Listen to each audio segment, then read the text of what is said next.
series here at the Indianapolis circuit. I am Cypher Knight 77. And I am Kieran McGidley. Good to be back, Cypher. I've had a bit of a break, but I'm back for the Indianapolis road course.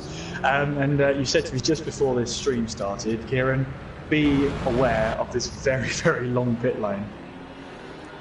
Yes, it feels like it takes a good minute to get down, especially going around 70 kilometers or 36 miles per hour. But once you actually do get on this track, it's a decently short track with not too many complicated turns. You may know this track a lot better than I do, so why don't you explain it to them? Yeah, I'm more familiar with the 2007 layout. You know, 12 years ago it was Formula One last raced here, and of course that's my real background. But yeah, the Indianapolis road course, 14 corners, has been changed over the past few years. Mainly, we're coming up towards turn 11. This is where we nearly join onto the oval. You know, 12 years ago we would have joined onto the oval. However, we've got this chicane here. We turn right here at turn 12, and that's just to really avoid the banking and really give the tyres a chance to actually save themselves. A lot of the incidents that were happening around that long banking that would have been turn 12 in the past, with just overloading the rear tyres, especially on the left-hand side, and some of the cars just weren't designed to do it. But, on towards now turn 1, which has also changed. It's a little bit shorter, the straight now, down towards turn 1. As we see there, that is, I believe, that is the championship leader, Javier, in front of us. And so we head down towards turn 1. And, well, Javier's got quite a bit of a lead at the moment in this championship so far. Yes, the lead has expanded to around 50 points over his championship rival Red. And without a good string of races there, it's essentially Javier's championship to lose, as he's pretty much been extremely consistent the last couple of races. But as we go into the Indianapolis road course, it's an anti-clockwise track with a lot of high-speed sections, but you do have your fair share of slow-speed sections, kind of like this chicane here from turn 7 through 10. So we might expect some of the lower speed cars like the KTMs to do pretty well around there, but they may struggle at other parts around this track. Yeah, I mean, we have seen the KTMs in the past are really good through the corners, but then when they get to the straights, we've seen time and time again this season, that really is their weakest point. And there's two really long ones all the way down towards turn number 1 and then towards turn 7. Obviously, the run from turn 6 to turn 7 has a bit of a chicane in it, which the KTM can actually try and master. But other than that, yeah, it's going to be a difficult weekend again for the KTMs. So, last time out we saw a bit of a change of pace when it comes to racing for the lead at Brands Hatch. You know, Adam's substitute was able to get a podium for him, but we'll see if today if he can actually get the job done once again for him. We saw really good performances from a lot of good guys who have needed it, but it pretty much comes down to this last end of the season. There's only roughly 4 races to go, and these guys are fighting for pretty much every spot there is. Yeah, and I have to say the drivers in the Ford Mustangs, Joe Black and Max Fleet, they'll be under extreme pressure here to do well here in Indianapolis. So the pressure is on them to perform well in what would be a home crowd, I guess. But there are multiple races in America, so it's just another time to shine as, well, Max Fleet gets it wrong there, entering turn 7. That's not what the American hopefuls were looking to see from the Ford Mustang team. So another sort of off-track news. I believe GTS does have a practice and qualifying penalty for his actions last 2 weeks at Brands Hatch. So he'll most likely be starting in the back along with Ryan, who still is recovering from his penalty as well. But we've seen in the past that Ryan has been able to come from the back of the field, and his teammate has won 2 of the last 5 races. So you can kick these KTM guys down all you want, but they will still find a way to make their way back up through the field. Yeah, I always say it will be a difficult weekend for the KTMs, and then they pull a rabbit out of the hat and manage to get themselves a decent points haul. But yeah, we'll have to see how they tackle this one. We see Beccaratis now making his way through turn 3 and towards the braking zone at turn 4. And then at turn 5, we now turn left through that fast-ish chicane with a bit of downforce. It's you see there the Porsche having to lift going over that curb at turn 6. And if you don't lift off at that point, then you're going to really struggle because the car gets very unsettled over those curves. And you can definitely lose the back end that way. Agreed. This track has some very high curves, but then you also have curves like these which are quite low to the ground. So some of these guys might have to change the overall setup of these cars to kind of suit that kind of the bumpiness of some of the parts of this track. I think as well when we head towards turn 12 here, you've got a raised curve there on the inside, flat curve on the outside to run onto. It's a bit of a flatter curve as we head through turn 13. You can really attack that one. As you can see, Beccaratis there again getting lulled into those curves and cost the back end just a little bit. And it's flat from 14 there, or on the right hand seat, on the right hand side, I should say. But it gets closer and closer. The faster you get around that corner, you've just got to be brave and keep that right foot down on the throttle as we now head towards turn 1 with Beccaratis heading towards turn 1. You can see the pit exit here. It bypasses turn 1, of course, but then sends you straight on the outside of turn 2 and onto the racing line at turn 3. So if anybody's exiting the pit, Beccaratis onto the grass. And that's what happens when you get onto the grass and, well, try and brake on that grass. You just turn the car around and Beccaratis decides to just limp it back to the pit lane. Here's Slimside in the KTM, making his way towards the start finish line. And really improve on his time. Well, it was 5 seconds down, so I'm going to assume he didn't. Yeah, there's a lot of sweeping corners on this track that it's very easy to kind of let the back end slide around, but there's also a lot of typical braking points here. As you see, Slim Siney goes through turn 3 right now. The car kind of just wants to slide out, considering that this track is unexpectedly bumpy. You see as he kind of goes to the curb right there, pretty good over there. He's able to take it at least a little bit closer to full throttle, but alas, the KTM speed will hurt them down this straight. We've been saying that it's a broken record now. Every single season you see Slimside there. That's basically cutting the curve at turn 7 there. But you know, they need all the advantages they can get through the corners in order to make up for the lack of straight line speed they have in that KTM. But again, the KTMs have proved us wrong time and time again. It's why they're in the same class as these cars. There's definite pace in those cars. They just have to unlock that potential. Slimside, one of the guys who has to make a recovery from Brands Hatch after his unfortunate exit from that Grand Prix. So currently sits 6th, so he's not too far back from the rest of the pack, but we'll see if he can get any further up the grid in qualifying. But as it stands now, Javier is the current pace setter in practice with a 1:35. We expect to see times roughly around the low 130s, with the hint of some in the 129s. But as it stands now, Red does go second fastest with a 137, so that's very encouraging from him. Yeah, and only 2/10 off Javier as well, 130.745. So it looks like good pace from Red at the moment, but we've seen this earlier on in the season. Javier will sort of, if you like, sandbag in this part of the practice session as the checker flag does come out. And well, let's see, Javier's still in the pits, so we're not going to see an improved lap time from him. Bowie out there in the KTM as he makes his way now down towards turn 7, 1.2 seconds off the pace. Now, I tell you what, they've been further off the pace in the practice session before, that's for sure. Agreed, although I think Bowie's just kind of feeling his way around this track as it stands. See, he's a little up on his time so far, but currently as it stands, Bowie is coming off of an interesting Brands Hatch race.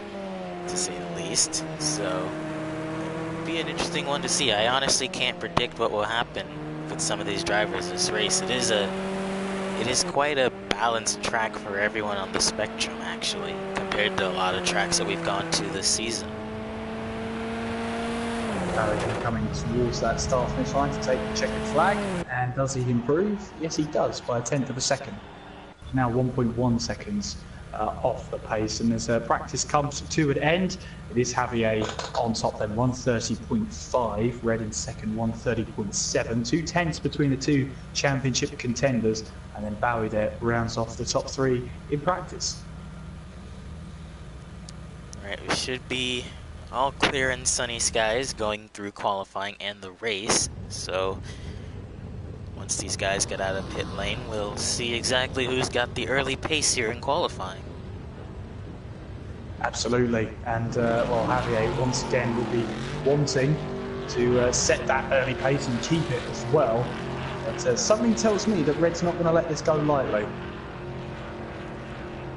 Well, I'd say that, although Red hasn't exactly been the most consistent qualifier, so it really just depends on when these guys can get in good laps. And with the pit lane as long as this, you don't really have as many attempts as you'd like to do. Absolutely, and look at this pit lane here. It's so long and it's actually quite wide that it actually gives the drivers here a chance to warm up the tyres going down the pit lane. So unique sight, you don't normally see that at other tracks. It's obviously the 2 lanes in pit lane working to perfection. And you see Fraser the last of his after that queue now, so he's just got to find himself a bit of space out on track. I wonder who's leading this pack then. It was Beckeratis who was leading this train.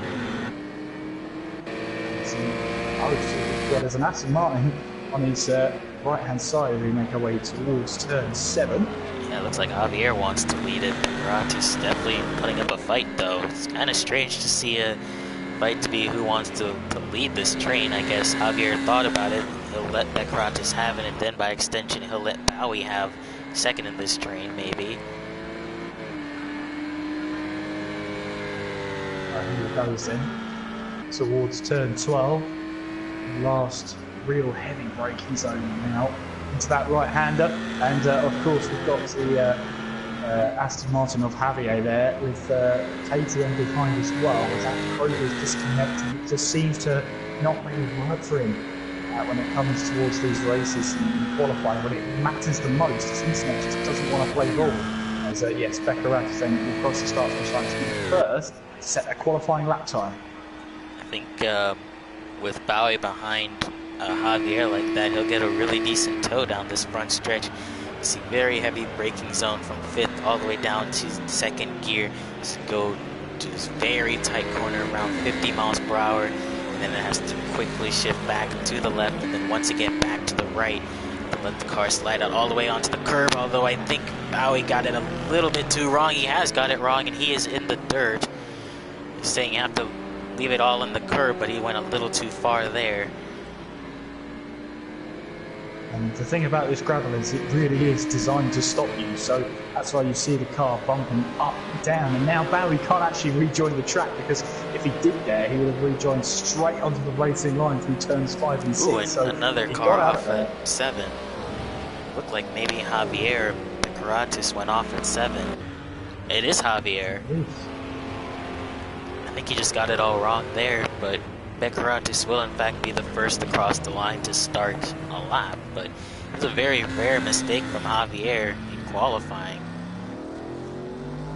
Yeah, maybe sometimes the cracks in the pressure start to show as well, Beckeratis will be making his way now around the final corner and towards the start finish line.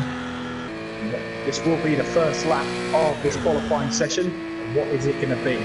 Saw 1:30s in practice. It's a 1:33.6 from Beckeratis, and same time 1:32.2. Swami so he's next. got a 83.8. Yeah, I mean these lap times aren't too quick at the moment. But, there we go, Crater 1:31.9. That's a bit more like it. Red, yeah, 131.6, and then Javier there, 156.7. That's of course with his spin. Barrow 148.7 as well. That was his spin early on in the lap.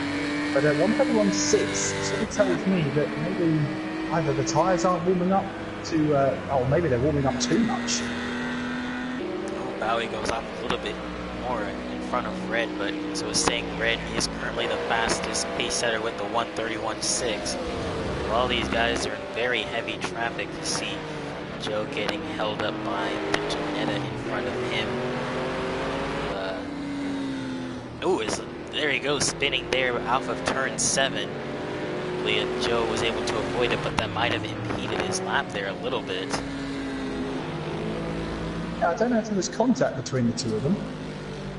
It was quite an awkward camera angle. But All-Star then will have to turn that car all the way around.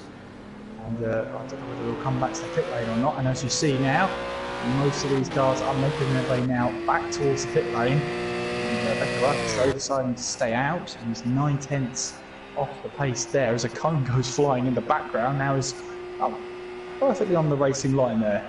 Perfect. I'm surprised that a lot of these guys are deciding to go out as one big group, even though they'll get the slipstream off of one another. It's very easy to invalidate one another's lap, as Bowie only goes 7th with the 135. Javier goes first with the 133, so quickly improving on that time. Slim Sign goes 4th with the 132.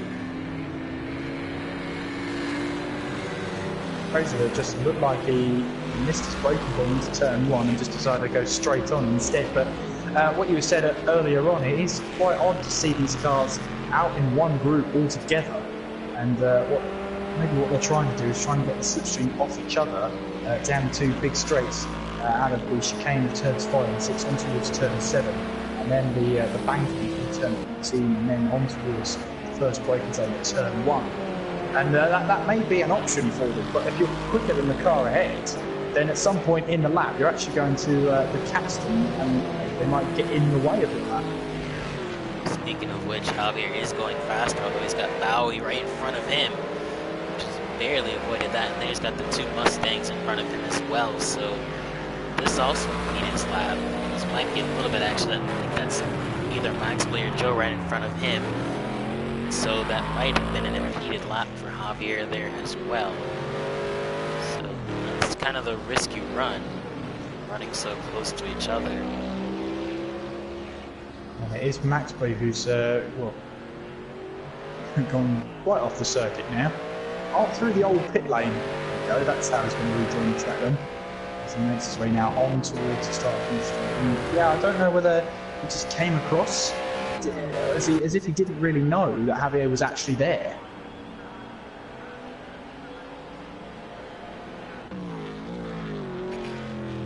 Adam now Is getting to keep our just going to say, this is someone we need to keep our eye on, because his internet connection has been letting him down time and time again, and hopefully he'll put enough of that gaffer tape or that duct tape on it to keep that internet connection going for a little bit. He'll make his way now towards the line. This is going to be a lap time he can set. No, he goes on to a new one. I was going to say it's 7 minutes to go, and Adam has yet to set a decent lap time, or a representative one at that. He's gone very wide into turn 1, has had to slow it very far down. So this might already be a difficult lap for him to start. This Aston Martin here looks like it's sliding through the corners very slightly as we head through 5 and into 6. It's just sliding everywhere. Yeah, it is sliding a little bit, that Aston. I don't know whether that's just the connection. Maybe it might be playing a little bit of a part in that. To make our way now down towards turn 7. And think about this road course in Indianapolis. Compared to other circuits we've been to in the Cup, this one's relatively flat. There's a couple of bankings here and there, but other than that, it's quite a flat circuit. There isn't too much runoff either. It's mostly just grass there, so it's gonna be a little bit more difficult than usual for these guys to keep it on the circuit, actually. Although coming off of Brands Hatch, as Adam gets it all wrong there. It's It's going to be difficult from him. That's more or less his time gone, and he's might not be able to get the speed up by the time he gets back to the start-finish line.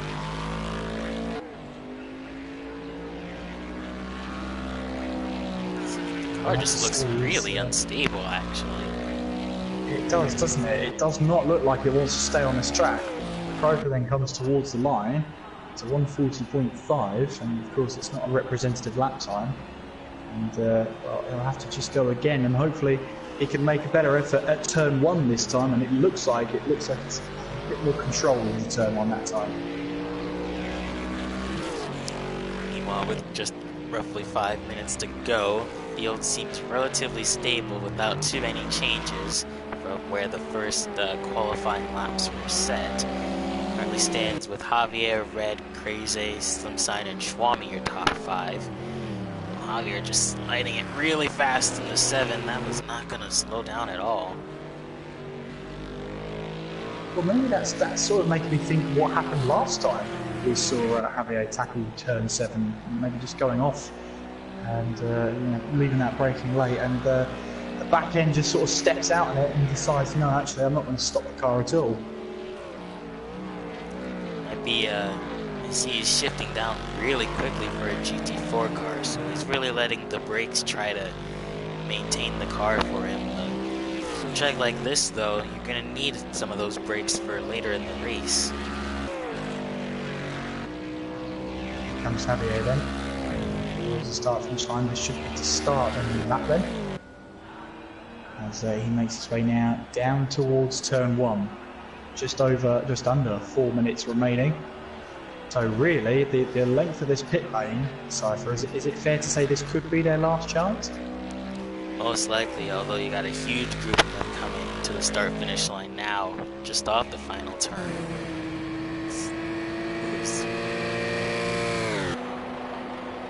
All these guys actually are starting to set a lot faster times. I'm going to say Joe was knocked down to 7, because I believe Slimside might have tipped him there.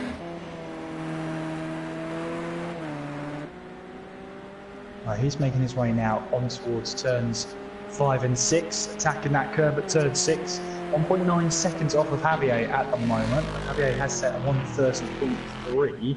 I wonder if we'll see a 129 from Javier. He's now a 10.5 down on his best through sector 2. So let's do that third sector now, where he's trying to rebuild on that time, heading down towards turn 12. You can see how close to the wall on the right-hand side of your picture that he actually got there front. And that looks like Max Blue there might have a penalty going into the race. Red is in the pits now. I wonder if he's decided to call it quits for now. If he's going to try to make one last attempt at it. We also have Alids joining us rather late. It'll be hit or miss whether he can also make it in time. But as it stands now, this might be the final times these guys can set, at least without the slipstream they were getting. Here comes Bauer then towards the start from side. And here we go then, what can he set, I wonder, as he heads now onto he heads onto a new lap, I think, 3.9 seconds down. It's fair to assume that he'll want a fresh, clean lap now. There's Schwami now, heading down towards turn 1 in the Porsche. Now, of course, with the Porsche, we'd expect him to be quite quick in a straight line, but if he gets turn 1 wrong like that, and then turn 2 as well, that's not going to help at all. Alids and Red still in the pit lane. We'll assume that they've decided to pack it up for the day. They can't really make a lap at this point. You know, GTS isn't allowed to pit, although Ryan is only 11th right now, though he can still make up some time.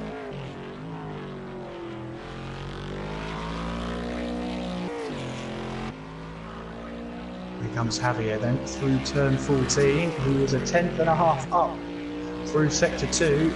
Can he try and get this time even lower? Set the bar even higher. Yes, he can, a 130.1. That is a huge message to Red then, who is in the pit lane, so he won't be able to set a new lap time. Fraser, meanwhile, in third place at the moment, 131.9. Bowie in fourth, 132.2. So the Aston Martin Grazer, who's hasn't had a lot of luck this season, especially on the first couple of laps, currently running on the second row of the grid. Well, we've seen him qualify really well. He just needs to put it all together for the race, but it's a great opportunity for these guys to really show what they've got as he goes across the line. And is he faster? Ryan is 9th right now. We'll see if he can go any faster. This is Bowie coming across the line right now. Can he go anywhere? No, he can't. It seemed to have been an invalidated lap there. Schwami goes off there, so that might be the end of his lap.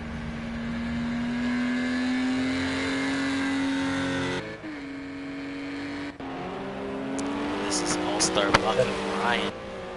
This might have really hurt his only chance to get in the top 5 in qualifying, actually. We'll have to see where he lies. Because remember, All-Star could be pushing on a lap time himself. And Ryan bumps himself up to 7th, but I just wonder how much time he did lose behind All-Star. Xavier coming for another lap, but he's now completed qualifying. So we're just waiting on the last couple of cars. I see Beccaratis here. This way now in towards turn 11. All-Star, I believe, was on an outlap, so what you really do about getting out of the way. Alex then doesn't set a valid lap time. We've got Mustang in the background. It didn't look like he improved. The KTM as well. Yes, Slim Sign also unable to improve, which means Beccaratis might be the only one, although he's signed a pit, so Bowie might be the only one left to actually try to get in another time. So he will, in fact, decide to call it quits too. So I wonder if he's going to line up perfectly on the grid slot he qualified in. No, he doesn't. It's a practice start, that's what he's doing. Just round off this qualifying session. Yeah, no one's there we are then, Javier. Sorry, go ahead. Oh, I was just going to say, Javier on pole position. It's a phrase we've said a lot this season, but Red is in second, 9/10 off Grazer. Great qualifying for him. He's in 3rd place. Yes, I was going to say, a lot of people were struggling to improve on their times later in the session, so most of the times that were set were actually near the very beginning when they were running as a pack, so Slipstream, very powerful influence around here. Let's see what happens at the race. And let us know who you're supporting tonight as well, as we've got a couple of people in the chat as well. The ML Gone says hello to both of us, and as well as that, Christopher de Klerk says go Ryan. Well, Ryan is in 7th place at the moment, so he'll be hoping that midfield position doesn't stay forever. So yes, going through the field, Javier is here once again to try and extend his point gap. Red trying to beat him to close that points gap, although with only so few races left, can he actually do it? Grazer looking to finally get another good, decent race for him. Bowie has been consistent as ever. Can he pull off an upset for KTM here? Schwami also looking for another consistent race after his incidents at Brands Hatch. Slim Sign as well, also coming off a pretty bad Brands Hatch. Ryan there starting 7th, although he's not too far away. He could do something close here. Joe looking for another consistent run as ever. Beccaratis starting in the back. He's had a pretty bad string of qualifying attempts lately. All-Star also starting pretty far back. We'll see what he can do. Adam starting pretty far back, although this might work out for him. Alex didn't get the qualifying that he wanted. He starts really far back. GTS had a penalty. We'll see what he can do. And Max Play rounds off the last row of the grid. So once we get the map and speedometer on board, we'll take you through full action here at Indianapolis Road Course. Yes, absolutely. And this road course then is going to deliver on action, I can guarantee you that. And it's always frustrating when the driver in front of you has a penalty you didn't make qualifying and you start behind them. That's what Max P will be thinking. But Cypher, take it away. All right, as the engines start to roar, we now head to 4 red lights. And we're off at the Indianapolis road course. It is a decent start from Crazy Joe, also getting a good start. Red was not quick off the line at all, as their line astern very many rows deep. Ryan looking for somewhere on the outside. Red looking to go on the inside of Crazy. Javier takes very defensive to the inside. That is Slim Sign looking 3 wide up the mid-pack. Everyone gets through turn 1 really well as they start sliding into a little bit of contact in the back with All-Star and Adam Crowther. Adam might have been pushed off a little bit, but so far Javier is doing what he needs to do, and that is to stay ahead of the pack. He took a very defensive line, so he's obviously learned from his mistakes in the past, and he now leads from red.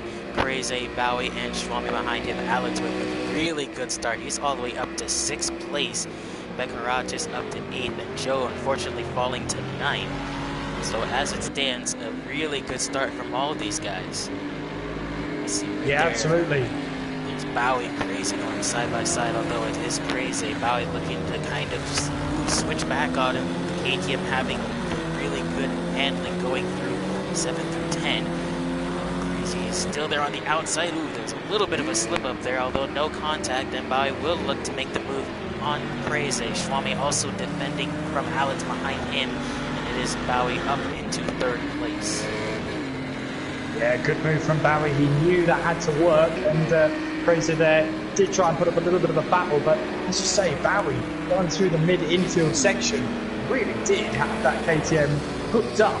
And now down the straights, we'll be able to see what disadvantage the KTM has this time around. You can see the Porsche of Schwami right behind Crazy as well, maybe looking for a move down towards turn 1. You can see Crazy now looking for that move towards turn 1. Up the inside he goes, and that is the KTM who has to run on the outfield there, running wide. There's Bowie, but he keeps that position and is able to stay ahead, and Crazy now finds himself a little bit under pressure from Schwami behind him.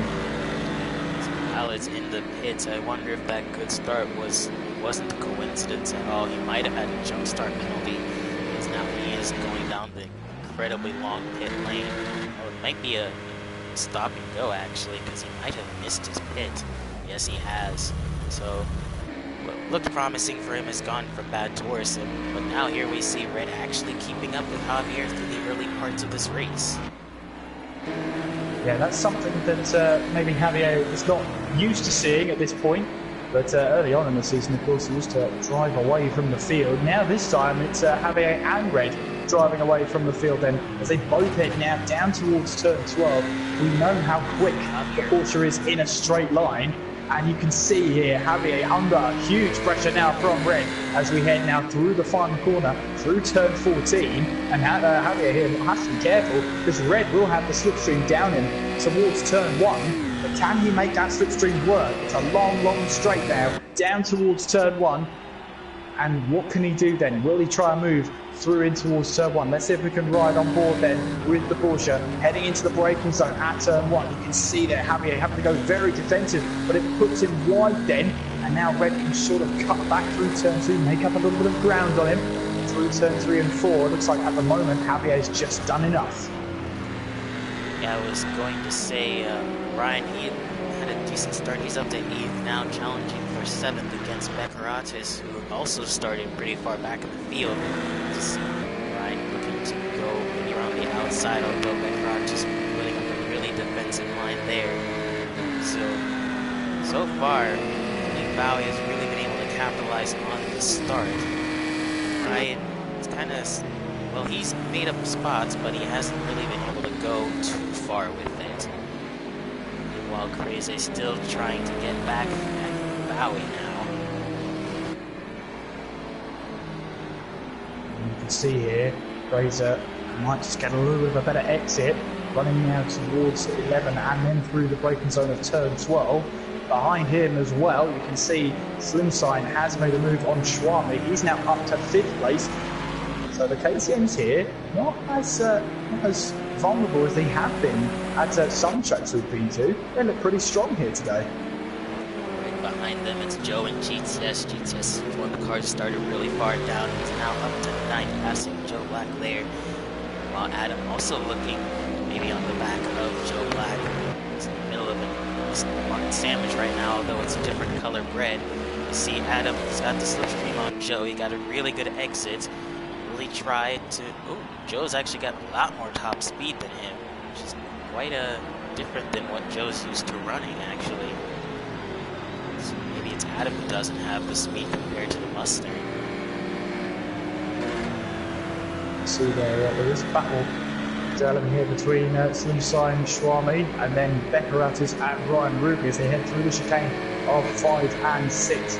So with the KTM now as they make their way down towards turn 7. You can see up ahead, Schwami here is looking for that move down the inside, up the inside at turn 7, but he has to back out of it. And now Beckeratis here might be closing in on it's not quite the sister Porsche, but it definitely is the other Porsche as they make their way through the infield section. Now coming on towards turn 11, you can see there Brian Ruby trying to now go up the inside as we head through turn 11. He got the inside at the corner. This is where Beckeratis' top speed would help him, you would think. On the run now down towards turn 12. Ooh, and they make contact into the entrance of turn 12. And well, the KTM's ahead though, heading through 13. So Ryan Ruby would have felt that he had to make that move stick. Well, Joe's gotten back in front of GTS. Although GTS gets a really good run here, he could make another run onto the back of Joe Black.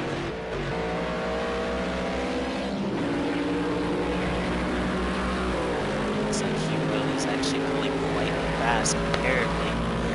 GTS will actually have the chance to make the move. He's going around 150 miles per hour. Heavy braking zone into turn 1. He has to be careful not to outbrake himself. He's got the place, although he slid a little bit. That's a small bit of contact with the front of Joe. Might not be too much damage, actually, considering it was relatively slow, although contact definitely was made. To see if that has any sort of effect on the aero of Joe's car. The two cars off there. Oh, it's Slimside. Yeah, he's off. Slimside and Schwami. I wonder if they just maybe collided with each other going into turn 5.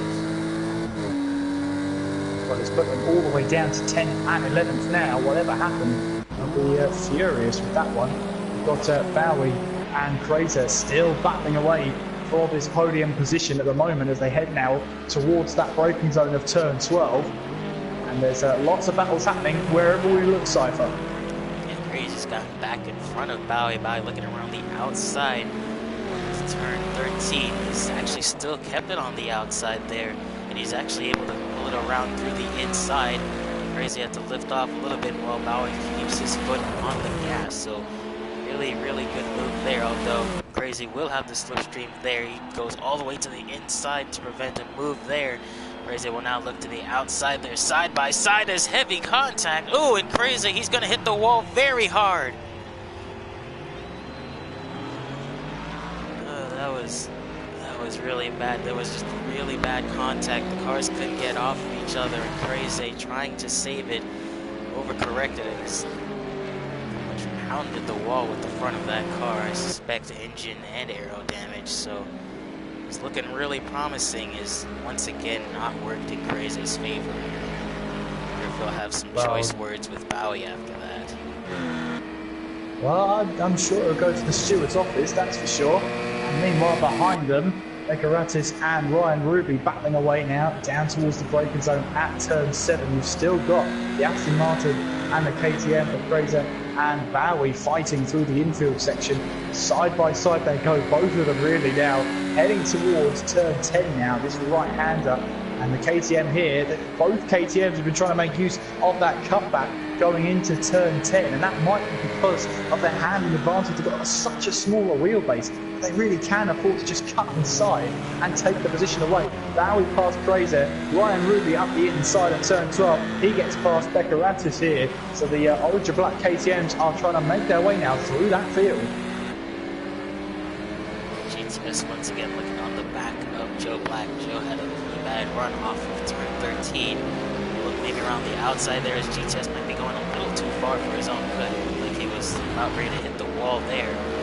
Now both him and Adam have the slipstream. Joe will let him have the inside, although Adam decides to cut back inside to Joe, although it might not be entirely clear. Adam looking to make a move on both GTS and Joe Black as they go 3 wide, and Adam has made it. Ooh, as there's contact between GTS and Adam has been spun around. There was slight contact there with him and GTS. I wonder if Adam got loose and he couldn't slow down in time, but GTS is once again, or not GTS, Joe is back ahead in front of GTS, and surprisingly Crazy has decided not to pit. Yeah, maybe there's a lot less damage to that car than we thought as well. He gets the braking, locks up those rear brakes. That's what it looked like then, heading towards turn 7. And that just sent the car just spearing left and right. He managed to keep control of it. As you say, Razor not coming into the pits. Maybe he realises that maybe it's not worth it. Maybe he can try and defend out on track. He's got Ryan Ruby behind him now to be a battle for 4th place. It's unfortunate. Alled's also out of this race now. He had an earlier jump start issue, and now he's officially out. But stands now, Slim Sign and Shlomi still trying to catch up after their incident. To see what happened after the race there, but now they're catching up to GTS as Adam has fallen away from these two, so he must have had an issue. And now Crazy decides to pit. Crazy into the pits then, and now might be the time where maybe that engine damage was just getting worse and worse the longer he stayed out. The crew can have a look at the car now and see where they can go from there. But Crazy comes into the pits and he will be down to 11th place. 12th place All-Star, by the way, heading now in towards, I believe that's turn 10, that blue dot on the map there. Signifies a car that is technically a lap down on the leader. Speaking of the leader, Javier leads then 3.8 seconds ahead of Red right now. But look at this battle in here. You've got GTS at the head of this train here, Slim Sign behind him. You've got Schwami as well heading through the chicane. Slim Sign might, well, he definitely will want to try and get back up the order here. He's got GTS ahead of him. That's not going to be easy. Especially considering that Slim Sign is still on the recovery, but you see GTS have quite a lot of straight line speed. He's probably one of the fastest cars on this track in terms of straight line speed. Right now he is looking for a vulnerable spot on GTS. Maybe he might not make a move here as he's getting far away in the air, although he looks a little bit. He's able to go much later on the brakes into 12, and into 13 GTS goes defensive from Slim Sign. Slim Sign looks to be a little bit cut back, although he does the best run off of turn 14 there. This GTS again looks like he's just heading straight for the wall. There's no turning on the last one, so maybe he sacrificed some of that for his straight line speed, and it seems to be working for him. Yeah, absolutely. As they make their way now down towards turn 1, you can see how much that Aston is pulling away. But here comes Slim Sign down the inside at turn 1. And he has to make that move. He knows he has to. Now around the outside of turn 2. And maybe he's compromised himself a little bit from Schwami. Yeah, but he's able to keep that Porsche behind him. And whatever happened between him and Schwami at turn 5 and 6, it's still lurking between the two of them. Goes defensive. Yes, here. 5. Yeah, he'll have a compromised line through the chicane. And now they're making their way down towards turn 7 here. And looks like we've got IndyCar track limits as the Porsche now goes down to the inside, then backs out of the move. Meanwhile, KTM. They're just talking over each other now. It's crazy. But the KTM. Oh, there's contact! Contact! Oh, yeah, Slim Sign tried to make a move there through I think, turn 8 there. GTS didn't think it was actually going to try to make a move through the S's chicane. That's led to contact, and Schwami has become the benefactor of that. But here comes Adam now. He's going to try to make a move. Thinks twice about it. Yeah, just a bit of a late braking. It's those half-hearted moves that you want to make up the inside that can cost you and the car ahead a lot of positions. Here we go then, the two KTMs running together, 3rd and 4th at the moment as they make their way down towards turn 1. Now, are there team orders here at KTM? Well, if you've seen any of their performances early in the season, I'd say yes, but fair though, Ryan has made his way all the way from the back of the field, so that might suggest Ryan has the pace over his teammate at the moment. Although Bowie, being the vanguard of both of them, coming off of solid performances comparatively, so we'll just have to see which one of them has the outright pace. Swami running through the chicane as Adam Croto looks to keep applying that pressure then. There's 4 of them running down towards turn 7. And the thing about it is Sunshine made that contact with GTS heading towards turn 7 here. It cost them both 2 positions, but then you had Sunshine get ahead of GTS after all of that. So I'm sure GTS will be looking to go for the series off straight after this race as well. It's got 4 different manufacturers fighting for 7th place right now. Adam looks to be very strong through this section, at least compared to Swami. Though he might not have the speed that Swami has, so he's probably going to have to make a move in one of these technical sections. Will we see Adam try and carry like we saw some? I hate to correct you, Cypher. So KTM is actually Ryan and Bowie. Relatively close to one another. Bowie actually was able to keep Ryan behind them. These KTMs running together, they've got to be careful about that because they might actually be costing each other time rather than working together. So they've just now got to make a decision. Of course, they've got 4 races, this round included, to go to try and improve their position as much as possible. Will both drivers respect that the teammate rule, or will they both go for it? Oh well, Bowie went a little bit wide. Ryan was at least taking a peek there, but I think at this point, Bowie might be holding Ryan up. I just think Ryan's faster than him at the moment. As I say that, he does that, and there's heavy contact. They can't get off each other, and Ryan has turned his teammate. And that has just broken the rule number 1, the golden rule of motorsport. Do not take out your teammate, and Bowie will be absolutely seething in that helmet. I know a thing or two about teammate collisions, but that one seemed like it really shouldn't have happened. I feel like Ryan was just being pretty impatient there. Didn't think Bowie would try to defend that position, but now that has promoted Joe and Beckeratis to 4th place. Now it's on from here with the race from all these guys. Now they're trying to catch up to him. Well, absolutely. You've got everyone sort of 3rd place downwards now in contact with each other. They're pretty much on the same straight at some of these points. So it's great to watch. We're 12 laps in, got plenty of racing to go. Just under the 3rd of the way through the race mark. And you have Javier leading from red, and at the moment, Ryan Ruby in 3rd place. If you made any predictions about the positions 4th place and lower, good luck, because no one knows how it's going to finish at this point.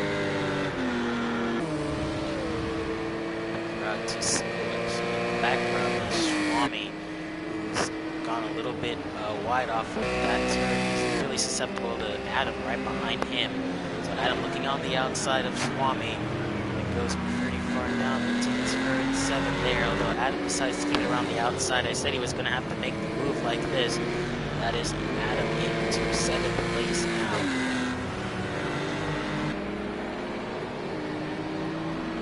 Adam up to 7th place, Sean down to 8th place. He's now got Sunshine behind him, so you have to be careful of that one as well. Beckeratis here is under a little bit of pressure from Joe Black as they make their way now into turn 13. And then through the final corner of 14, and Joe Black here looking to have that Ford manufacturer proud here in America. It's another way down the straight then, Ford Mustang. Livery does look really good, especially in this light. As we make our way towards turn 1, we'll see what the Mustang can do. We know it's good. We know Joe Black is very consistent, especially towards this latter part of the season. Through turn 1 we go, and Joe Black is just being patient at the moment, just waiting for his opportunity. And they've got the Ginetta of All-Star as well, who is a back marker, as they now make their way towards turn 4, and he gets off the racing line. But now he goes onto the path of the KTM, and that is Bowie. He's not going to like that whatsoever. He's already been spun round by his teammate. He's now had the Ginetta right on the racing line. Yeah, Bowie showing his displeasure there. But Joe still on the back of Beck-Rogers there. He might be a little bit faster, at least in some of the technical sections. So Mustang having the speed and the kind of handling that Beck-Rogers doesn't have at the moment, although he's trying his hardest to really defend this position. While behind them, Slip Sign is actually ahead of Schwami. So Schwami falling back even further. He's got damage now, actually. Yeah, and I wonder where he could have picked that up. That's not lost him much time, unless he's had that earlier on and we've never noticed, Cypher. But I'm pretty sure that front end of the Porsche didn't look like that. Yeah, damage is recent. Mostly because he's now pretty much susceptible to GTS in 9th.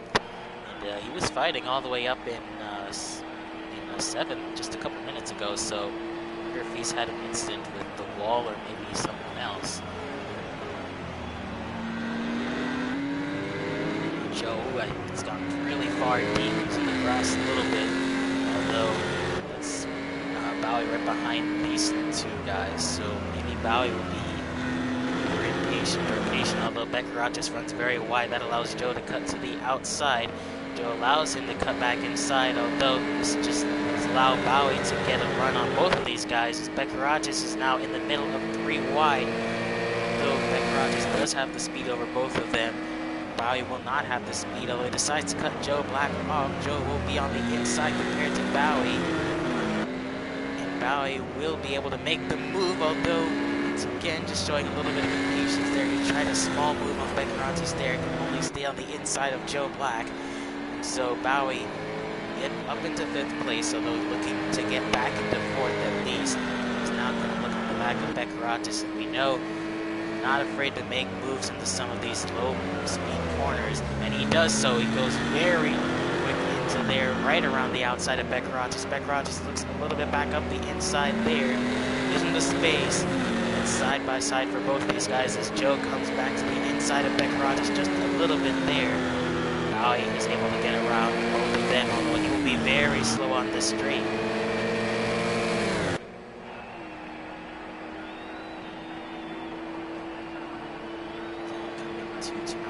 Beck-Rogers will be in front of Bowie by the end of turn 1.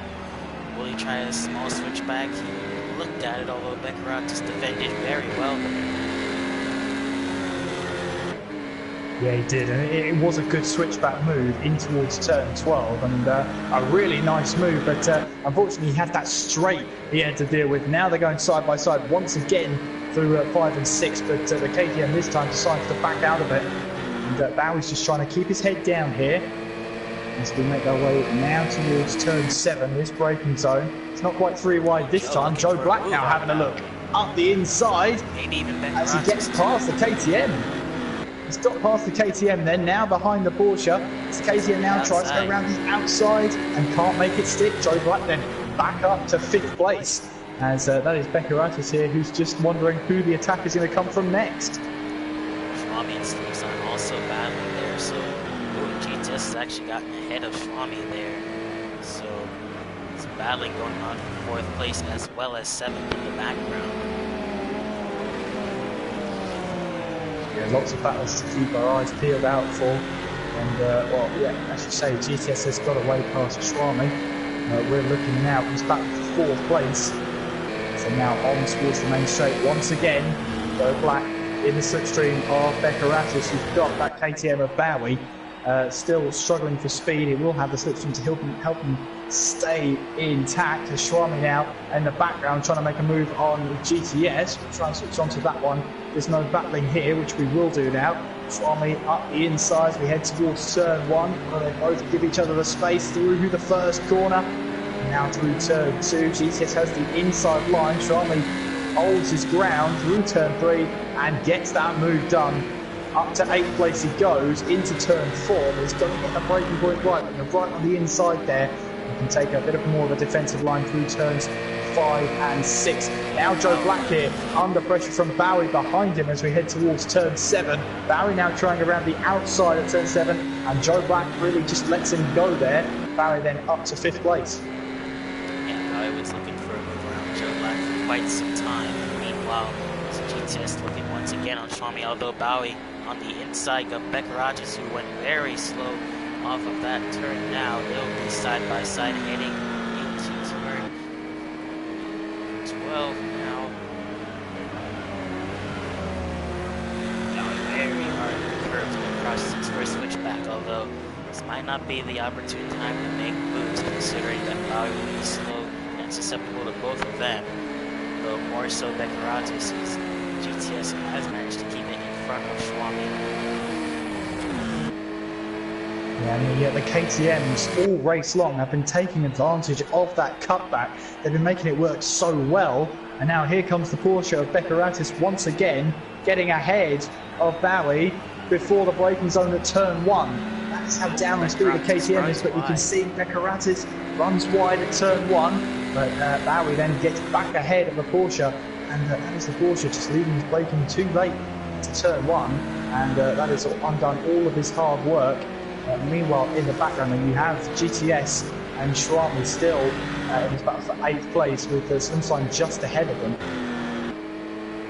And it's battling for 4th, 5th and 6th at the moment in this battle, and then 7th, 8th and 9th behind them. So they're all in one camera shot at the moment, which is nice.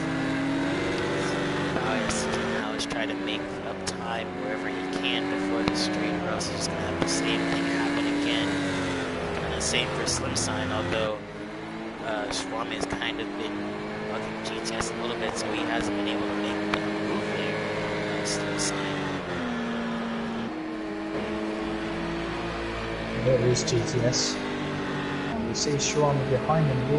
I wonder if that damage to Swami is actually going to affect him quite a lot now. I mean, we know that straight line of the Porsche is really effective, but if that's aero damage as well, that's going to make him struggle through the corners, and even on the straights, if the aero damage in the right way, it'll slow you down. This is pretty far back, although I suspect he will be able to make a move here. Let's see. He's looking all the way to the inside, or Bowie not going to fight it at all, actually. Background, Swami on the inside of GTS. Both sides to cut back in, although they both caught up to Slimsline once again. Slimsline here has just sort of been this middle ground at the moment. He's been wanting to attack the cars ahead, but he's also going to be aware from the cars behind as well. Beccaratis ran wide. He's now down to 6 behind Joe. Joe has actually caught back up to Bowie. Bowie is actually susceptible on this straight to Joe as he tries to get the slipstream on them, and this group in the back led by Slimsline might actually be catching this group led by Bowie, so is Bowie actually... Oh, that's Joe who spun around there just on the edge of the camera, so he was doing so well up until then. I was saying that these groups were starting to converge on another.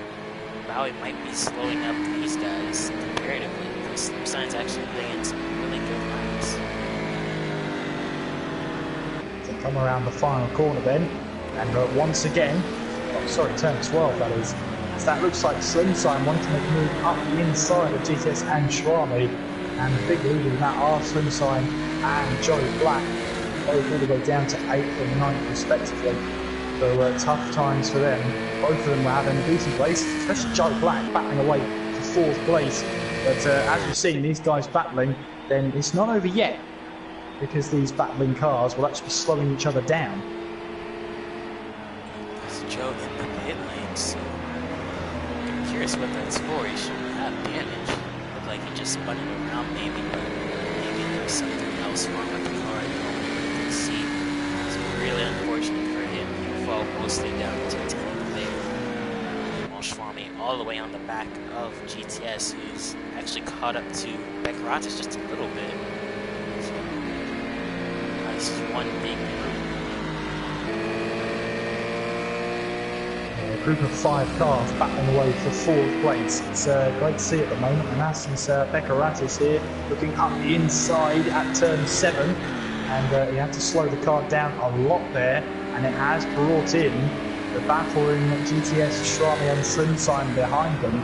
So this is not what they wanted, as Gavra Racing doesn't get the cleanest entry into turn 10 there. That's going to leave him vulnerable as we head in towards turn 11 and into the braking zone of turn 12. Now, will GTS try a move here into the next braking zone? Will he go up the inside? He thinks about it, then backs out of it for the curbing there.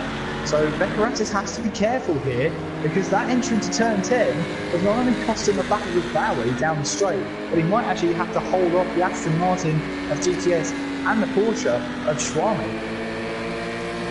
Yes, I'm not really sure what's wrong with Bowie's car, but he's just held up pretty much all of these guys, and he's left himself seventh, all the way down to 7th place, so he just doesn't have the pace here. As Gavra just makes a very late move, and GTS even looking for a move himself.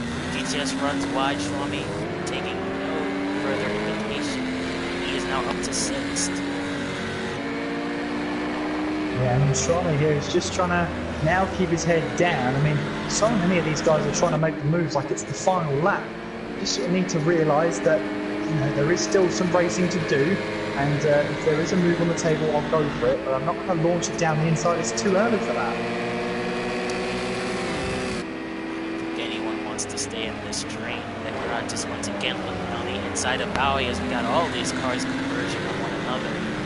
Like I was saying, out of the that's Gavra just going very wide. I think he kind of lost it in a similar way to Joe Black. I was saying no one wants to be stuck in a train like this. I think that if they can get away, they can at least try to break away, considering the lack of straight line speed Bowie might actually have.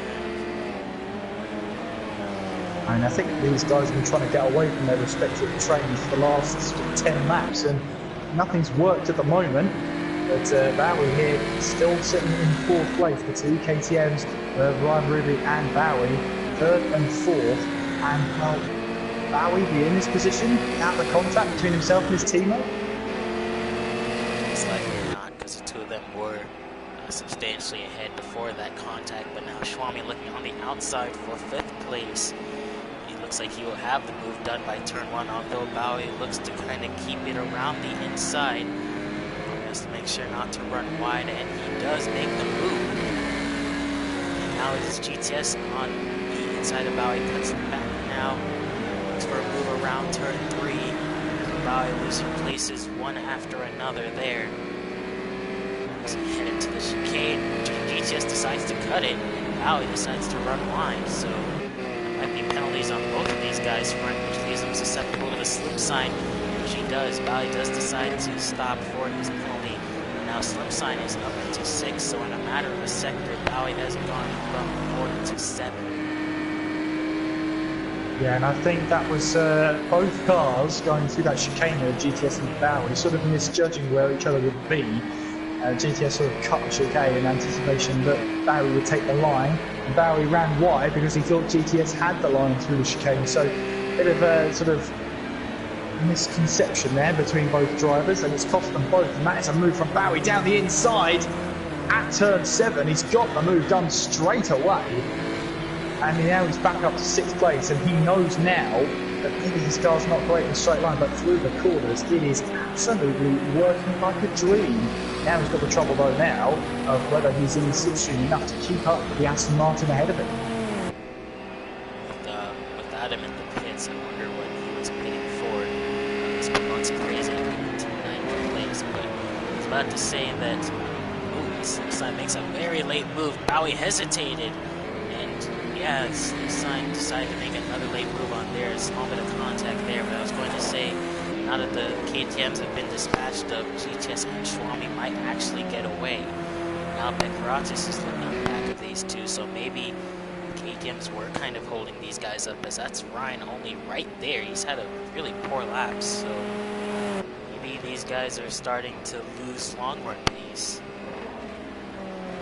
Well, I think as well, he had about a 7-second lead only a few laps ago. Now it's down to sort of half a second, 6/10 if that. So something's really gone wrong with Ryan Ruby there. That can't just be down to the pace. Indeed, but this is about Schramme and GTS. GTS to be put in really good positions. Looking for a podium to add to his collection. GTS looking for another podium. This is Bowie and stop sign once again. And so versus KTM going into turn 12, and Bowie looks to keep ahead. Though these two fighting, they're essentially losing the only slipstream they're going to get in front of them. So they're pretty much in a world of their own now.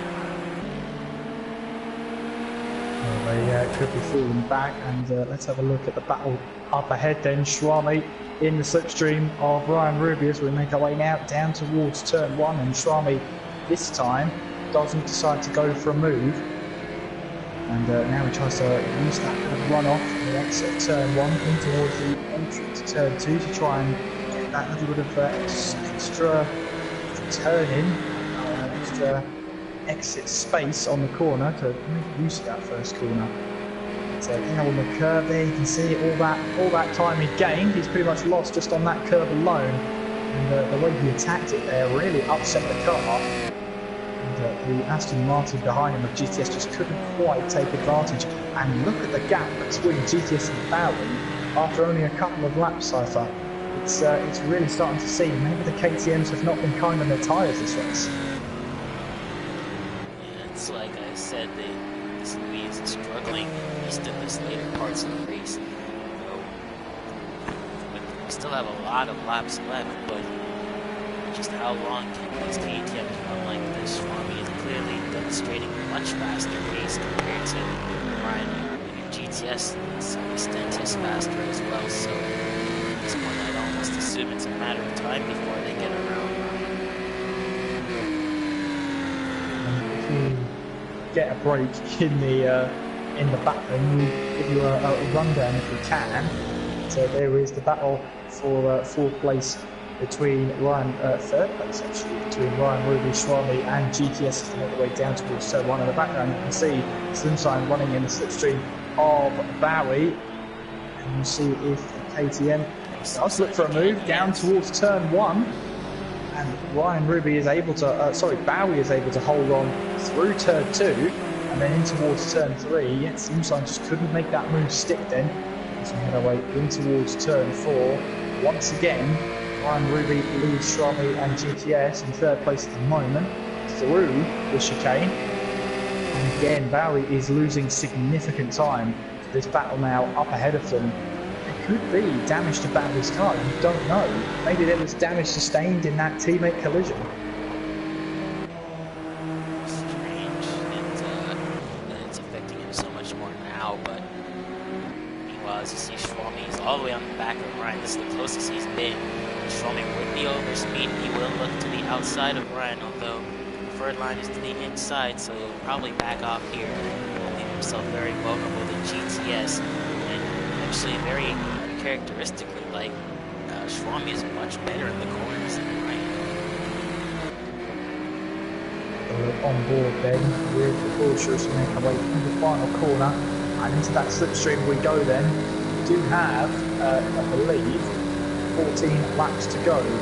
Yes, we do. 14 laps. Javier is leading, by the way. So we make our way now towards turn 1, and that looked like Ryan just sort of braking very slightly, well before the braking zone, to try and put Schwami off there as we head through turn 2 and then in towards turn 3. The cars running 3rd, 4th and 5th so close to each other right now. And, well, Porsche is very, very close. Meanwhile, behind them, Slimsign's actually gotten back ahead of Bowie. But as we stay on board with this battle with Schwami and Ryan, Schwami will have really good speed going down the straight. You see in the background, Bowie looking to get the move back on Slimsign, although Schwami effortlessly actually gets the move done. But Ryan will try to make some sort of attempt around the outside, but it just doesn't work for him. He's able to make sure that that cutback didn't work, as Ryan really has tried in this race as well as Bowie. You can see both the orange and black KTMs are looking to try and make those cutbacks work. That's Ryan once again on Schwami. I believe that's Bowie on the inside of Slimsign as well. So everyone making very aggressive moves. And like I said, Ryan is once again past Schwami. It's just battles going on everywhere now. Absolutely. So make up there now down the straight with Ryan in third place. Schwami looking for this podium position. He knows he can get it. He knows he's got the speed down the straights, but it's through the corners where he's lacking. As we head now down towards the braking zone of turn 1, does the Porsche look for a move up the inside? Thought about it, but then backed out of it. And he's got to be careful about that Aston Martin GTS behind him. GTS kind of been lurking behind these two. He's kind of just waiting for an opportunity. He hasn't made a move like Schwami has, although I suspect if he gets the run on Ryan, he will take it as it might be a slight corner cut from behind. We'll have to wait and see. He's actually able to hold on this straight. I don't think Schwami will make the move, although you might think about it as Bowie is off and in the wall hard, right through the quick chicane of 4 and 5, I believe. There was contact with Slim Sign there, but Bowie's day going from bad to worse as Ryan does in fact have to defend from Schwami. Joe getting out of the way there, and GTS decides to make the move, although he's got it somewhat wrong. Just barely avoids the wall there, so very lucky for him. And Beckeratis now coming to the back of Slim Sign, but Schwami is once again trying to get to the back of Ryan. It's very bumpy over the curbs, actually. Warren might actually do damage to the bottom of that KTM. Well, there is someone we haven't mentioned in a long time. That yellow and red Aston Martin is your race leader, Javier. That is how much Javier and red, just about to see in the background there, have been leading this race. They've been absolutely dominating it.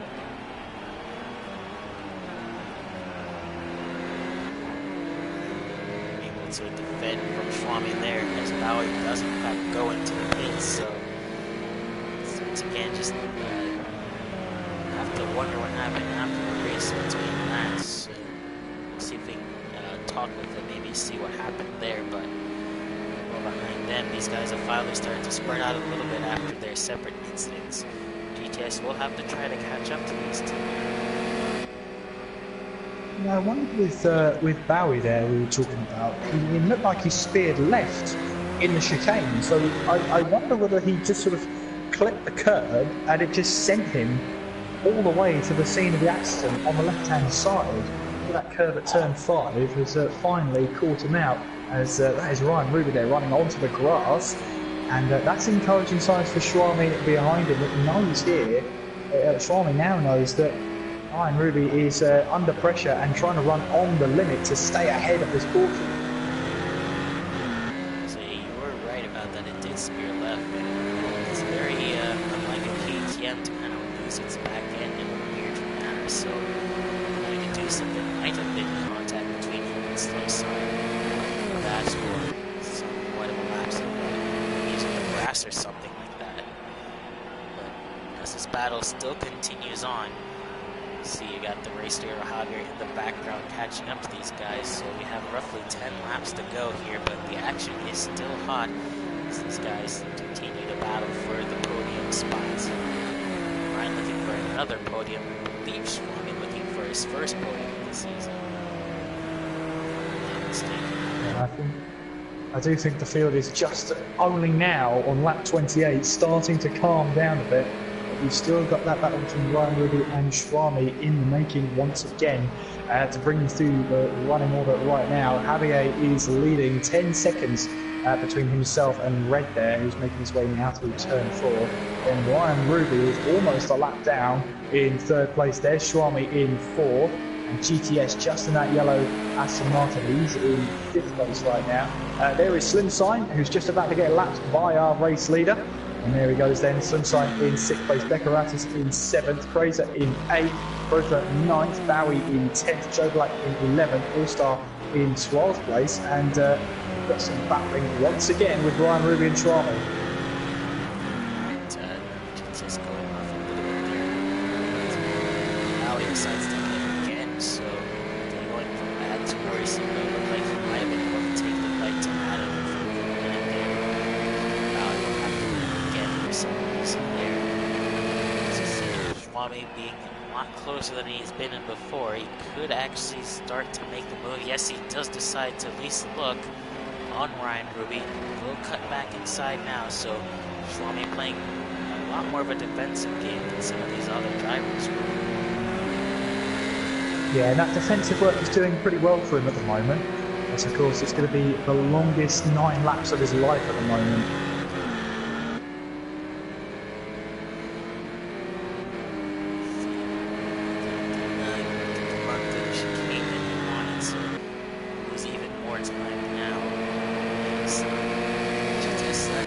Slowly catching up to these two. If they continue fighting, could be back in this fight a lot quicker than you think.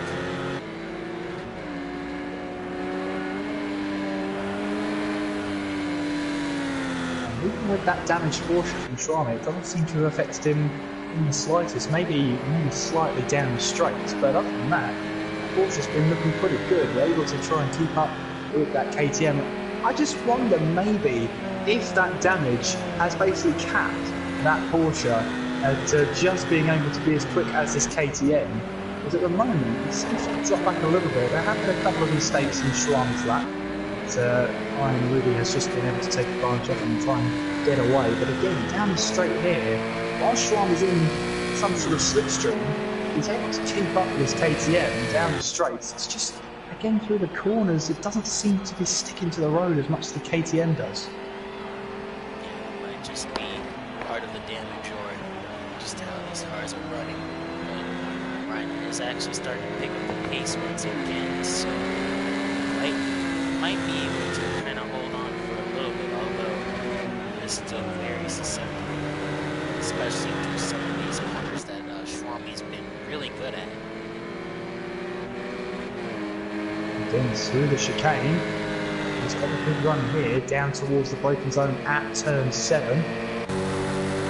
Let's see what happens here. We try and move up the inside. No, he backs off and looks to fight another day through turn 7. And to this infield complex of turn 8 and through turn 9 through that chicane and towards the braking zone at turn 10. You can see the wider entry that Ryan Ruby takes there. It's him a much better exit on the run through 11 and into the braking zone of turn 12. What Ryan Ruby is trying to do is make use of the exits of each and every corner, because he knows here that short wheelbase is only going to help him through the corners. Schwami, he's at least looking in some areas being hurting his overall exit speed. Maybe not here, he was able to keep a lot of the speed. Now this might be the best chance he's got to actually make the move stick. So head side by side, Schwami will at least be mostly past Ryan.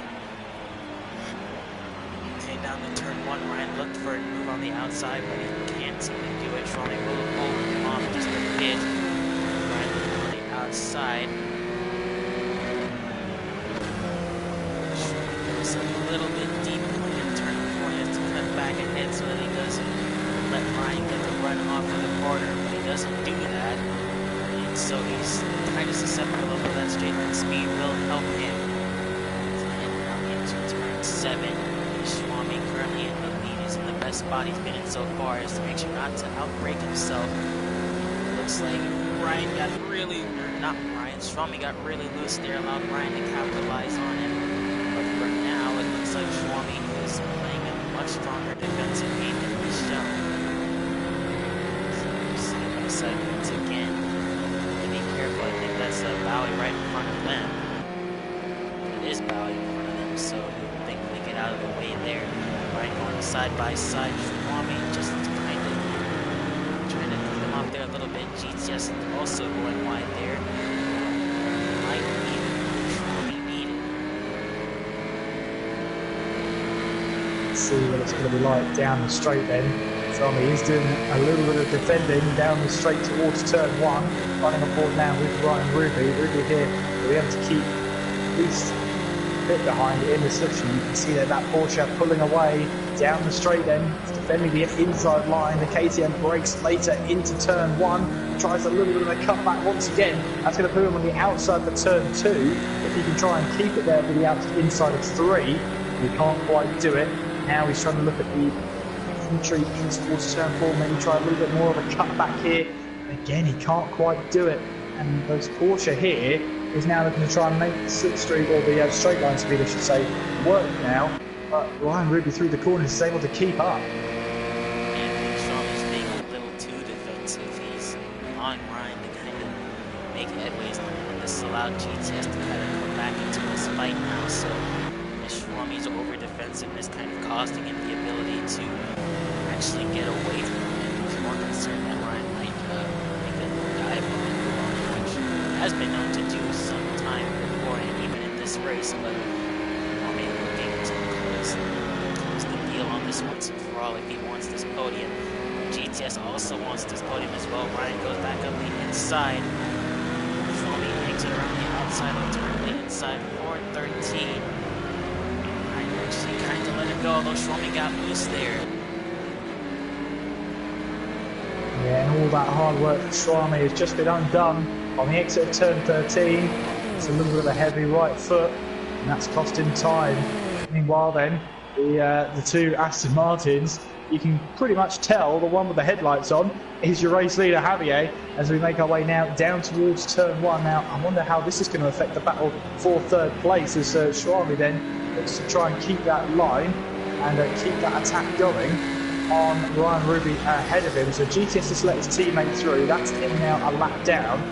And Javier here will just be wondering if these two in front of him will actually relent for a little bit to let him through. I don't think either of these guys are going to slow down for Javier.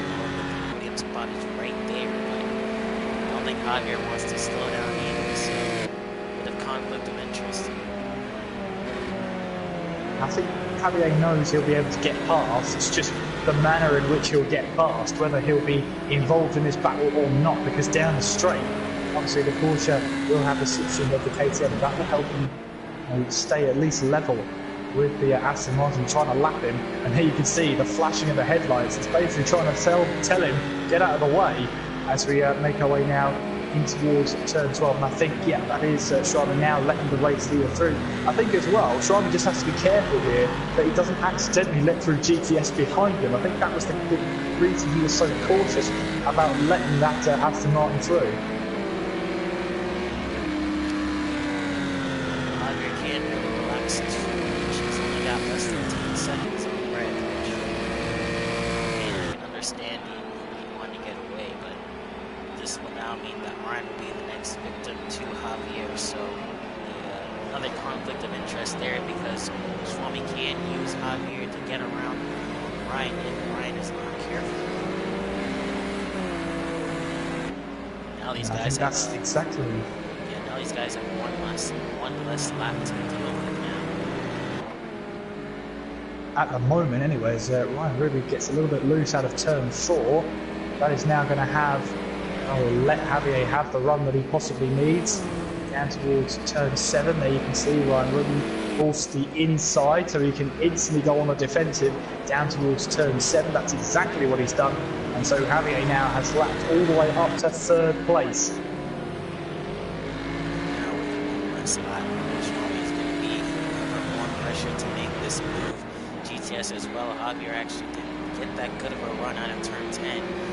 Ryan might not have anywhere to go. He gets caught in the curb a little bit. That small mistake there has allowed Schwami to go to the inside there. GTS looking for a move as well. The inside of turn 12. Ryan Ruby now up the inside of turn 13. Well, Schwami losing the room there, but gets a better exit out of turn 13. Then gets caught on the curbing. Schwami has to get off the gas there. Goes right into the wall there. Side by side. This might allow GTS to make a move on these guys as well. Ryan will not have this necessary speed, even with the small slipstream on here.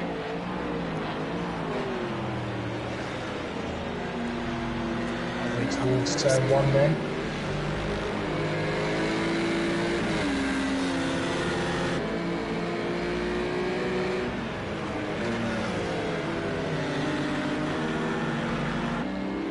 Looks like Schwami has been able to get away from Ryan, so no matter if he can hold this on for 3 more laps. He's going to be under pressure the entire way. These two, Schwami and Ryan Ruby, have been battling for so long here. It's all Ryan Ruby gets it wrong in the braking zone there. Looks to try and pull out for an inside move, and then the braking wrong as well. It's the last thing he wants to do. He's got GTS right behind him, really ready and waiting to take advantage here. As again, Ryan Ruby tries to make the best out of the exits of corners, getting in towards turn 11 and into the braking zone of turn 12. And KTM has to be careful now as we head towards turn 12, in towards 13.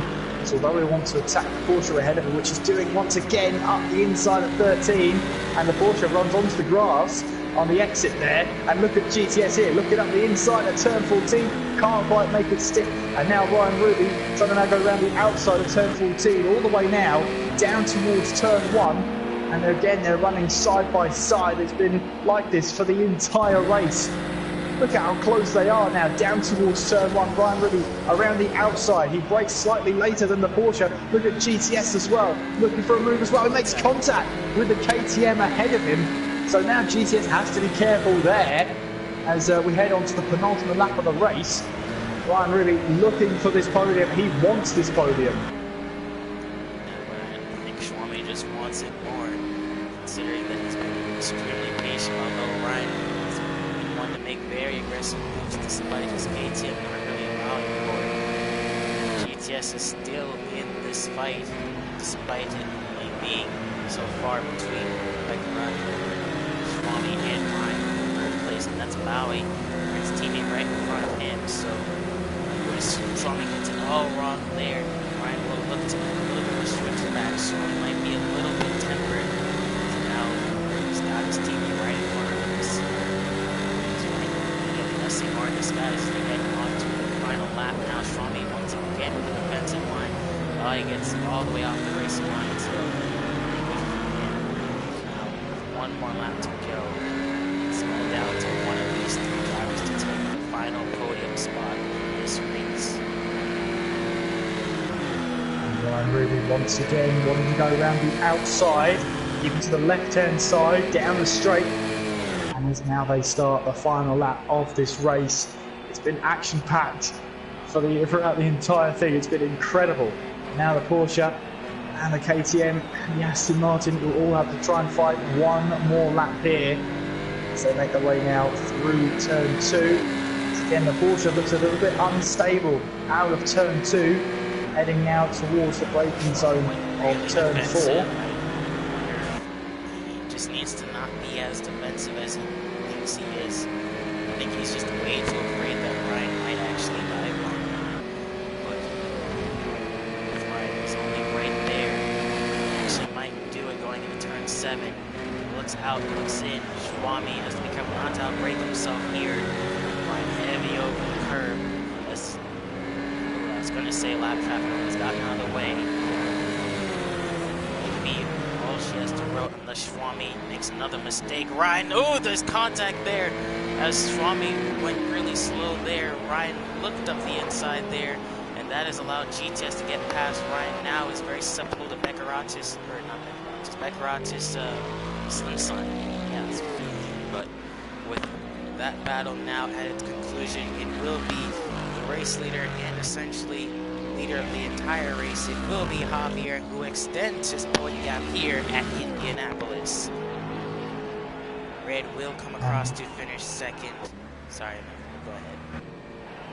I was going to say this battle for third place has been brought to an end on the final lap. Schwami will grab third place there, and it's GTS in fourth. And it just looked like to me that Schwami lost the back end slightly out of turn 10, and it just caught Ryan Ruby off guard. He crosses the line in fifth place under pressure from Slimside towards the end there, and that looks like the last car coming across the line. Well, you've still got Red out on circuit there. And something has happened to Red. Oh, I see why, because look how much fuel he's got left. That's why he's fallen so far away. Is he nearly out of fuel? Yeah, he's got 0.3 litres now as he's making his way through the final couple of corners. I wondered why, because he was only about 15 seconds behind. Now he's 50. I think he'll make it though, so a little bit of a crisis. crisis averted there.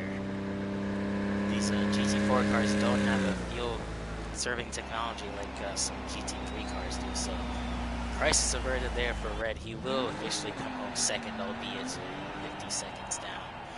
Bekarajis will finish 7th, Adam to finish 8th, Crazy 9th, Joe 10th, Bowie, what could have happened for him? An all-star 12th place, Max Play 13th, and Alex 14th to round off the grid. Another dominating performance from Javier there, pole position and then the race win. And then your unofficial results then. Javier takes the race win, Red in second there, almost running out of fuel on the final lap, really had to do some conserving there towards the end. And Schwami then locks out the last podium position. And it may not come as a surprise, then Javier grabs the fastest lap of the race. Only 2/10 between himself and Red. And yeah, as I say, with 4 laps to go, it was about 15 seconds, that gap. So that was a really late-minute decision from Red to really conserve on the fuel. And if he did it any later, then he probably wouldn't have made it to the finish line. Yeah, indeed. And if he hadn't have made it, then who knows what would have happened. But as it stands now, this race has been quite an interesting one in the whole dynamic of the season. We'll have to update you next week on the whole situation between Ryan and Bowie, but as it stands now, this has been Gavra Racing. I have been Cypher Knight 77. And I've been Kieran McGinley. And once again, we are glad to present to you Gavra Racing's finest GT4 drivers. So we'll see you all next week.